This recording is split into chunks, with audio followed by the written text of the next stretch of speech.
Hi guys, and welcome back to another ITH podcast. Hello. Tim and I are back. We're back in the BOTB offices. If you don't know BOTB have kindly sponsored this podcast. They're the guys that give away a car and a lifestyle prize every single week. Go and check them out. Actual cars. Actual real life cars with real life winners, even though people go, oh, is it real? Yes, it's real. Have a look on their website, botb.com. Today's podcast is all about YouTubers' cars. Now, we've already spoken to Tom. We've already spoken to Archie. We've got some other people lined up as well that we can't wait to have a little chat to. But today, I wanted to have a chat. Tim and I wanted to have a chat about who has what. Yeah, Maybe who's got the best cars? Well, who's got the best one? Who's winning, basically? Who is winning in the YouTube world? Well, I don't know. Where do you want to start, Tim? Should we start with Shmi? I've got him first on our list. You've got to go with Tim Burton, haven't you? He's at top of the list because he's one of the oldest going, longest serving YouTubers. And he's got a lot of cars. He has, yes. He's done all right. I mean, just going back though, what was his first ever car? I believe it a Renault? because I've done lots of work for Tim and his T-shirts. Go and buy them; it gives me money. But yeah, there was a really, really naff old Subaru Estate. He had a Subaru Estate? Yeah, but not like the cool Impreza. Like it was a real old Subaru wagon. Wagon, yes. Kind of thing. One of those things. One of those that he had when he was doing some ski season somewhere. Oh, yeah, okay. He had his Clio, and then he notched it up, and he had I think it was a 1 Series. Right. Like a 118 or something. Yeah. And then he went. No, then it was a Audi S5. Oh yeah, convertible. Yeah, I'm trying to remember because on Tim's videos he's got that in his flat. He's got that really cool what are they? He's got all the diecast models. Yeah, he's got all the little models on his shelf. Yes. It looks really, really cool. It is. So yeah, I think then the S5, and then he went. That's when he started then going into big time. He went there Aston Martins. Then he seemingly had about 48 McLarens in a row, and he's kept one of those. He's kept his purple 675 LT. Yep. Which is very nice. The Shmi-mobiles. Yes, he's got the Aston Martin GT8, which is a curious one. That one. I mean, it's not the fastest. It's not the best handling of any kind. It's just a special car. It is a special car. Yeah. I don't see him driving it that much. But I suppose with things like that, when can you get to drive all of your cars? No, exactly. Especially when you've got so many cars and you never stand still for more than 14 seconds. It's true. It's very, very true. So what else has he got at the moment? He's got his GTR. Yeah. That's been tuned, hasn't 740 horsepower or something absurd. I mean, those things are ridiculously fast anyway with the standard 577. So that must be mental. And he's also... what else has he got? Oh, he's got his 2 Focus RSs. He's got his Heritage, the orange one, and his crazy Max Power style... is that the red one? Yeah, the red one that's being tuned up. I mean, visually, it's all kind of bonkers now. But, it's going to have some serious engine work from what I've heard. Okay. What else has he got? I can't remember what he's got. His Senna on order. Yep, he's got the Senna on order. And the GT. And the 4GT. 4GT as well. I think the 4GT is arriving very soon. Okay. And the Senna's arriving just after Christmas, I think. Which is mental. I mean, he's that's doing all right. That's he's got a Mini as well. No, he got rid of that. Oh, did he get rid of the classic Mini? Yeah, much to Patrick's chagrin over there. Patrick behind the cameras is like, I wasn't happy about that at all. You weren't happy about that, right? Well, I'm not sure he was either because it always broke down. So okay, that's what you get buying an old Mini. Yes. Is that Shmi pretty much covered? Is that Tim covered? I think so. We've probably missed out on some things, but in terms of ranks, though, he's definitely up there. He's up there. But is he up there because of volume of cars rather than just what they are? I think if you're talking after Christmas, I think anyone that's got a Ford GT and a Senna, that's right. pretty baller, isn't it? Yeah. I mean, that's well over £1 million worth of cars. It's knocking on the door of 1.2, 1.3 million just for those 2 cars or something. I think. I mean, that's big money. Mad. That's mad. Plus the ones he's got. Okay, moving on. Who do you want to do next? Should we just go down the list that we've kind of piled together? Yeah. Okay, all right. Mr. TGE himself, who has been on a podcast with us, which if you are yet to check out, it's very interesting, actually. We talked to Tom all about basically how he finances his cars. So yeah, I quite enjoyed that podcast. So Tom's had quite a few different cars over the past as well, hasn't he? He has. I mean, he started out, I think the very, very first video I saw him in was, I think on Supercars of London channel. I think he was picking up the old shape G63. That was the first video I saw him in, as it was just a mate of Paul's picking up a car. And since then he's had quite a few nice cars. I think his garage at the moment, if you just take the three big hitters, that's a pretty good garage to have, isn't it? So he's got the Lamborghini Aventador SV. Yeah. He's got the new G63, Mercedes G63 G-Wagon. And the Carrera T. Yeah. I feel like there's something else. He's got a Defender as well, hasn't he? Yeah, he's got a Defender and he's got a Golf GTI as well. Oh, right. They're sort of background cars, I think. Right, okay. But yeah, he's got the Ferrari 812 Superfast on order. Yeah. And with a ridiculously expensive paint. And he's also, I believe, I think he was even mentioning it in one of his latest videos. He's still got this Aventador SVJ on the horizon as well. Oh, yeah. But he was unsure whether he really wanted it, didn't he? Yes. Yeah, I think... I love that. You can be in a position to be like, do I really want it? Do I not really want it? No. Yeah. Okay, moving on. TGE's basically brother, Mr. Archie Hamilton, the pigeon himself, who has also been on a podcast. Go check it out. It's great. We were chatting earlier, actually. 2-car garage goals. He's pretty much nailed it. Yeah. I mean, you would, if you were using these cars all the time, you would live in a petrol station. Yeah. Between a Range Rover Sport SVR and a Lamborghini Huracan, I think you're probably not getting any more than 15 to the gallon, probably. No. But anywhere. 2 fantastic cars that actually weirdly kind of complement each other. You've got your weekend car or the car you want to take the girlfriend to the lovely restaurant in, and then you've got the car that you can take your kids to school in. Yeah. Crazy. I don't think he's got any kids yet, no. But... Yes. No, they are very, very nice cars, those two. I'm quite a fan of those. Moving on. But moving on, let's. I wanted to hit on some of the US YouTubers as well. Yeah, they're doing all right for themselves, aren't they? They are. And actually, I think that one that's, for me, hits a slightly different tune to Shmi, but I think is as good a collection of cars, is Alejandro Salamandra. So this is Salamandra, which I don't really watch many of his videos, but I found it very interesting that, does he have 2 YouTube channels? One in Spanish and one in English? I mean, he has struck the jackpot there. He had his normal channel, which got up to 1.4 million subs, over time. Big time, same as me, really good video views and stuff. And then he decided, because he's Mexican, he saw an opening in the market that there was no or not very much Spanish-speaking car content. Started this Salamundo, he calls it. Oh, no way. Salamundo Spanish channel, and I think that hit 1 million subscribers within 6 months. It was mental. And it's now, I think both of his channels have grown exponentially, and he's now got about 4 different channels. Jeez. But doing this Spanish language stuff, because you're just filming the same thing that you've just filmed, you just record it with him speaking Spanish. He's double winning. It's absolutely double amazing. Earning. And with that comes very good cars, because you've put down here on the list that he has a Carrera GT in pink. He does. Now, for me, this is one of my all-time favourite cars. I love the Carrera GT. Was this the one that you were showing me earlier? Yeah. In a special pink colour that's actually... What was it called, Patrick? You found the colour, didn't you? What was it? It was something red or something. It's called Ruby Stone Red. Stone Red. So ridiculousness. It's not pink. So it is Porsche, pink, though. But it is pink. It's definitely pink. Everybody who looks at the car. If you're watching this on YouTube, by the way, there is a picture of his car currently on your screen. Yeah, all thanks to me again. Yeah, it's pink. Yes, maybe editing a little bit harder there. Thank you, Christian. No worries. I do have a little. I'm just going to take a little sideline here, because I have a problem with car companies and their naming of colours. Because Porsche, that's pink, right? Yeah. Ruby Stone Red is pink. McLaren are really, really bad with this. They have 2 colours, right? There is Mauvine Purple, which is blue, and Lantana Blue, which is purple or something. It's very confusing. If it's purple, call it purple. Anyway, moving on. Sorry. I believe the doorbell's about to ring because our Wagamamas has just turned up. Whoop. Can't wait. Yes. Anyway, sorry.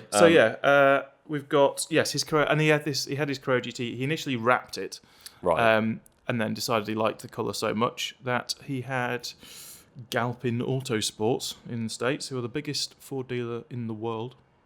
You didn't know that? In the world.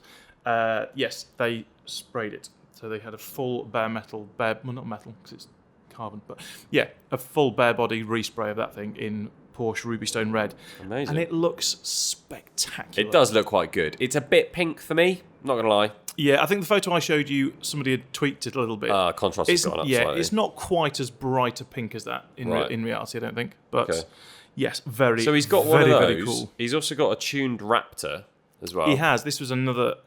I mean, there's something going on between them and Galpin Autosports. I think Gas, they've got a bit of a deal together. But yeah, they've done this Raptor S, which a lot of the YouTubers have driven, which is tuned, and he wanted to make this a big full-size pickup truck that had the luxury of a Rolls-Royce. Wow. So the interior of this thing uses the same as Rolls-Royce materials. I mean, it's beautiful leather. It's got a Starlight headlining, but it's got 650 horsepower, tuned up. Massive wide arches on this thing. It's completely new bodywork bits and massive wheels and stuff.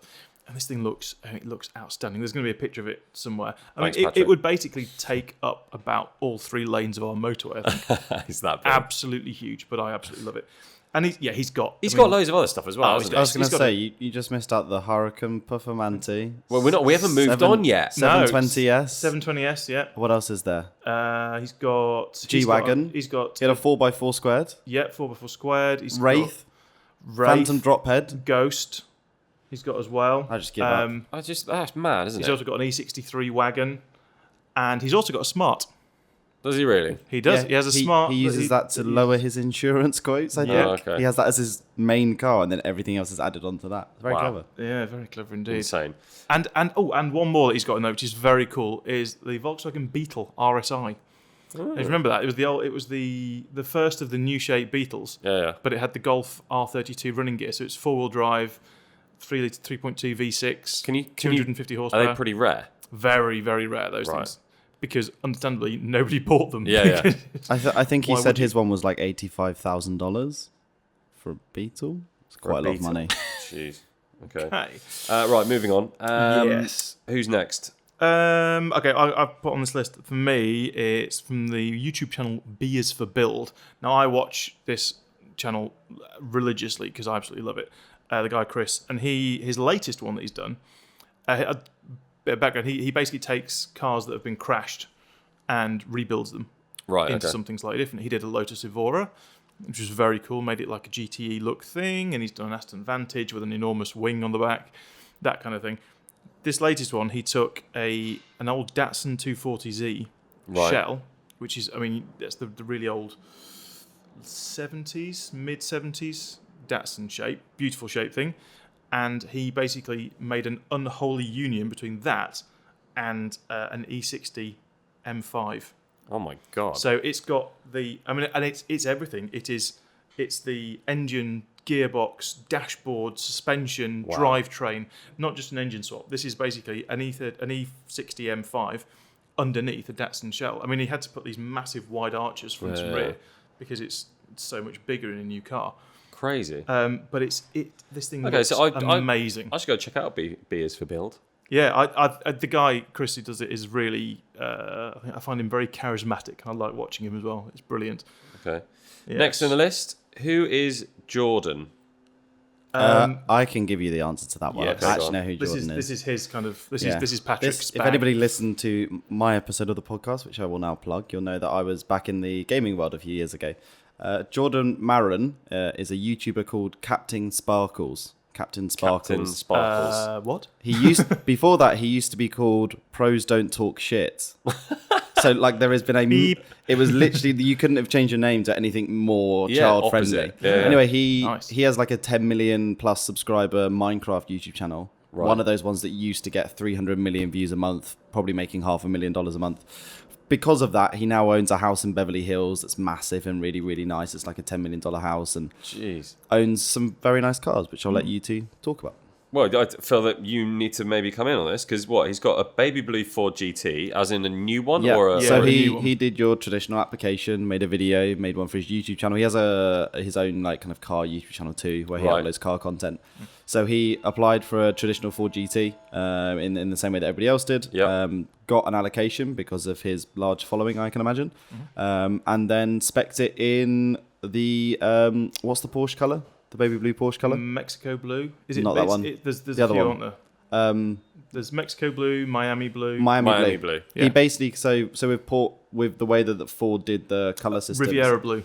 No, it's Miami blue. Is it Miami? Definitely Miami blue. So the way they did the coloring on that is if you wanted to, you could just take a swatch of your T-shirt, Tim, or your shirt, Christian, and say, I want the green out of this to be the colour of my car, and then they'll go match that and then tell you how much that's going to cost. So he did that with a Porsche colour. He literally brought in a kind of, I guess, a pamphlet from a Porsche dealership and said, I want Miami blue, and they made a Miami blue Ford GC.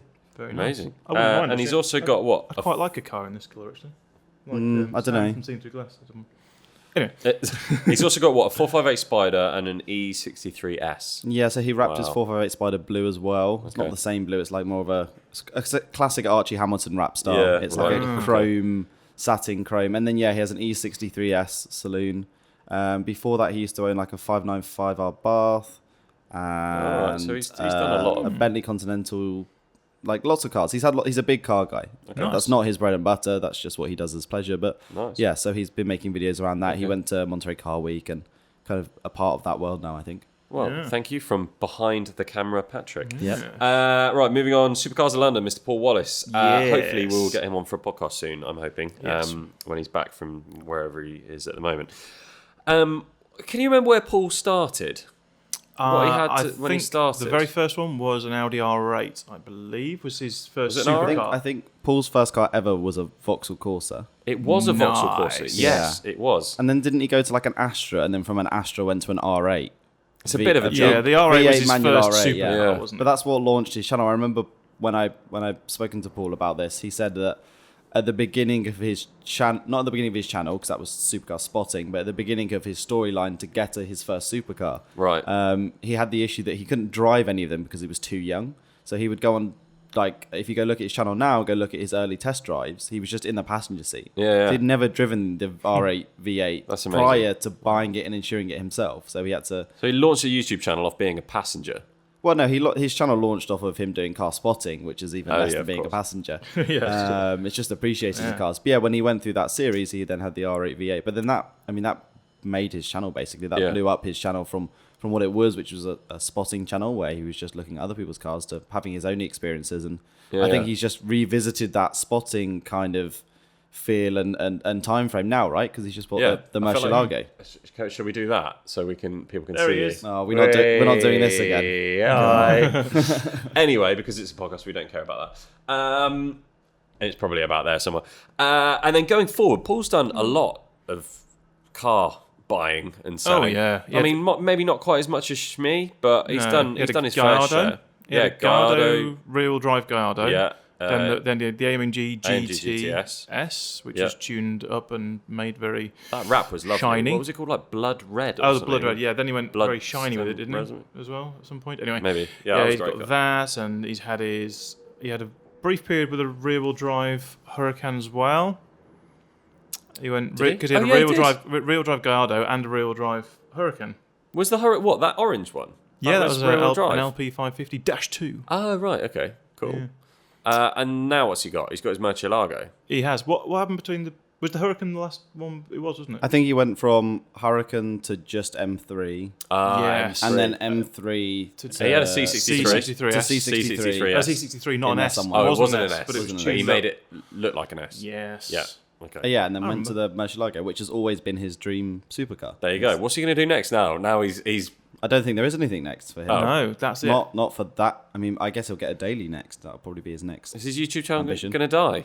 No, he'll do cool. He'll just do all the things. Like he recently just uploaded the video of him doing, what he was filming. Like I said, he's kind of gone back in the day. He used to film people around London in Murcielagos, and now he just uploaded a video of him driving a Murcielago around London. So weird, isn't it? Yeah. It's gone full circle just after his 10-year anniversary as well. It so is, it's all but I love what he's done with his Murcielago. Oh, the fact is, he's gone for Grigio Telesto with the yellow bits. The fact is, and he's done what most people really should do. Instead of people hanging out going, I want a blue one, and they wait 14 years for one to come up for sale. Just get the best mechanical car you can, and then wrap it the colour you want. Yeah. That's what he's done, and he's made it stupidly loud, but not too stupidly loud. I think it was... So has he changed the exhaust on it then? I think he did, but he initially had one put on basically the guy reversed it out of the garage, and he was just looking at the camera like, what have I done? Yeah, so I think Paul's been working with Brooks Race Exhaust that make custom exhaust systems. Right, so they were kind of like, Paul had, I think, an image in his head, like I said, from back in the day, from 10 years ago when he started the channel and was filming these cars around London. And then they were able to kind of like fine tune that exhaust system into what then became what he wanted in terms of a sound. So they started off, I think, it was a bit too loud to begin with that he realised. And then they've kind of brought it back a bit and tuned it to make it his dream Murcielago with his dream exhaust and his dream wrap. And it's his dream car. Dreams. Yes. Jay Leno. Oh, God. I love that you've put down here, Tim, all the cars. Yes. All the cars. Is there a car out there that he hasn't got? I don't think so. No. He's literally got everything. I mean, you could spend an entire 4-hour podcast analysing his cars. Yes, you could. Okay, so we'll just say Jay Leno, the American... Most interesting thing about Jay Leno is that every one of his cars all run. They're all on the key turn start. Every single... That's his stipulation for his... Because he has a staff of garage people that maintain all of his cars, because it's like... Yep. 2-3 warehouses full of cars? Yeah. It's hundreds. Crazy. It's hundreds of cars. But every single car, from anything from like a Model T from 1914 or whatever it was, all the way up until like the modern stuff. Did a Model T have a key start? I don't know. But if he wanted to drive it, it would be drivable, cool. And that's his objective. So he regularly drives everything basically. And I love that though. He's got all these cars, yet he does genuinely drive them and enjoy them for what they were built for. He's a massive. He's one of the biggest petrol heads out there. You know, and he deserves a lot of respect for that. I just love despite him constantly wearing double denim. Oh yeah, that is true. Jay, come on, man. It is. I find it weird though that he could drive a different one of his cars every single day of the year. Oh, easily, yeah. For probably a couple of years. Right, on to let's go. Who's the next one? Jon Olsson. Jon Olsson, the Swedish vlogger, used to be a professional skier, I believe. Snowboarder. Skier? Definitely skiing. Was it skiing? X Games athlete. Oh yes. I don't know which one of those two, but I'll just say he's very a gold medalist. He's very good with a pair of skis. And a Red Bull sponsored athlete as well. And a Red Bull sponsored athlete, as you can tell by the apparel that he wears. It's a lot of Red Bull stuff. Jon's got a penchant for cars, like fast cars in general, anything that moves. And he's had quite an array of modified monsters in the past. That's it. He likes to modify these things, and I like these because he does what I would like to do with these sort of cars. Like he took my favourite ones of his was he took a Rolls-Royce Wraith, and he put massive wheels on it, wasn't it? But it's on winter tyres, and it had a roof box and rally lights on the front on a Rolls-Royce, and then he wrapped it in like a camo? He does. And then most of them are in camo.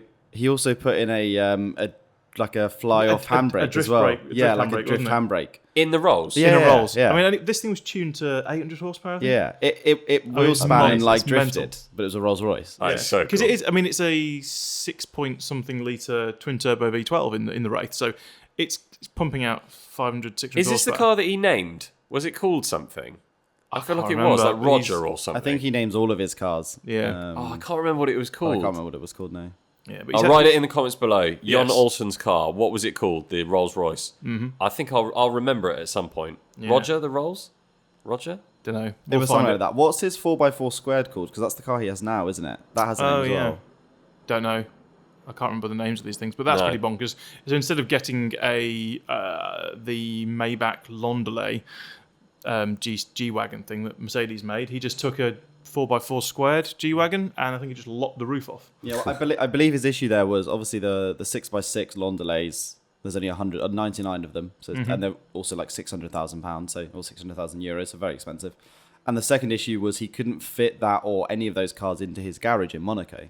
So the reason he cut the roof off his 4x4 squared is because the 4x4 squared wouldn't fit in the garage if it wasn't for the fact he cut the roof off. And it's Monaco. Like, when does it rain? It doesn't rain. It doesn't. Yeah. And if it does rain, you don't go out. No, exactly. Okay, so Jon is very established, I think, in this list. Yeah, he's winning. He's winning at life. Yeah, I think Yun's very good at making one big project a year or every year or so. He doesn't have like a collection of cars. He just has one that he pours his heart and soul into, and probably a lot of money as well. Yep. And then gets bored, moves on to the next. Yeah, that RS6 upped. That was really cool. Oh yeah, the two-tone one kind of started off. I don't know if he started that styling cue, but like having one half black and one half white, that was very cool. That was cool. Very nice. Tavares, yes. Tavares. Now, weirdly, Freddie actually, Hernandez is his name. I came across Tavares' channel maybe, I don't know, probably about a year ago. And I was like, that's cool. He's bought this really cheap Lambo with all these modifications on it that are basically broken, and he's fixed it. Yeah, it was fire damaged. That's right. It was fire damaged. Yes, correct. Because it was a homemade twin turbo kit. Yeah. What's going to happen? It's going to catch on fire. But he's done a really good job. And actually, he really does know what he's chatting about as well. And it's really nice to just kind of watch him with this project that he had. And you know, I every video was, found this wrong with it. This is wrong with it. That's wrong with it. And each one, he just fixes. And it's actually like watching a story from beginning to end. I can't say that I've seen any recent ones, so does he have a car that's now properly working and everything? Well, the twin turbo car is now, it's pretty much done. He's out and it's been driving and he's finished, and it's all been like resprayed and everything works. He's got a rear bumper on it, all that stuff. Okay. So with that in mind, does he have any other cars?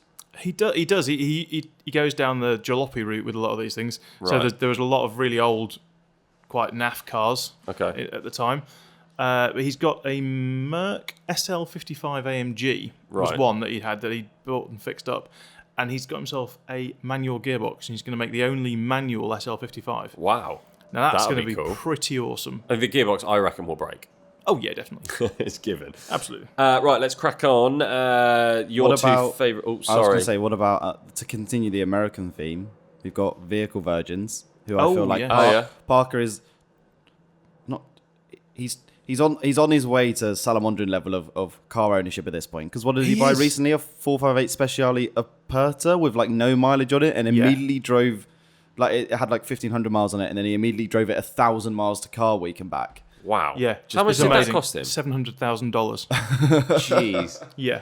I mean, you know, he's also got this Huracan that he'd been tuning, and it's a supercharged, or is it? Yeah, it's a normal Huracan supercharged. But then we'll have a photo of it on the screen. But in America, they seem to allow you to take the front back bumper off and then put this massive wing that kind of juts out and then comes up, and you kind of have a back. It's insane. It's like a proper project car, except from it started as a Huracan and not as like an M3 that cost you 10 grand. It was a £180,000 Huracan. He's done a lot with those cars. He has. I mean, I think it looks fantastic. He's just had a new wrap put on it as well, which is like apparently an old Van Halen record sleeve cover. Okay. Because he knows the Van Halens. Of course he does. What's quite interesting about that, to connect back to the podcast we have with Archie Hamilton, the 1016 Industries, the people where Archie got his parts from, are also the same parts that Parker uses. Yes. I think Archie's... What's the company called? 1016 Industries. Right. I think Archie's car is one of the first in the UK to have all those parts, but in America, that's where Parker's been sourcing his parts, and it really transforms the car. Is that where Archie got the idea?